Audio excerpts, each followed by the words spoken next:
দর্শক, ফরিদপুরের মধুখালী থেকে হাম ও ডেঙ্গুর বিষয়ে সবশেষ তথ্য জানাচ্ছেন সহকর্মী মফিজুর রহমান।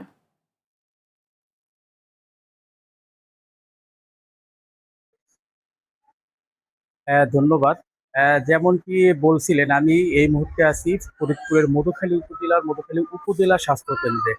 আমি যদি আপনাকে একটু জানিয়ে রাখি যে সারা দেশে যেভাবে হাম এবং ডেঙ্গু রোগের বিস্তার করেছে, সেই হিসাবে মধুখালী উপজেলা স্বাস্থ্য কমপ্লেক্সে কিন্তু অনেকটাই স্বাস্থ্যকর্মী এবং যারা এখানে রোগী আছে তারা কিন্তু অনেকটাই নিরাপদে।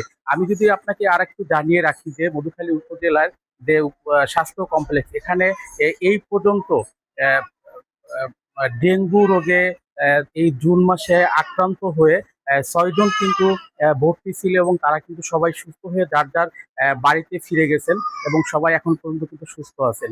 আর হামের কথা যদি বলি যে শুরু থেকে এই হামের উপসর্গ নিয়ে এই পর্যন্ত মোট 6 জন শিশু বাচ্চার স্যাম্পল সংগ্রহ করে ঢাকা মহাখালীতে কিন্তু পাঠানো হয়েছিল এবং সেখান থেকে কিন্তু একটাও পজিটিভ আসেনি।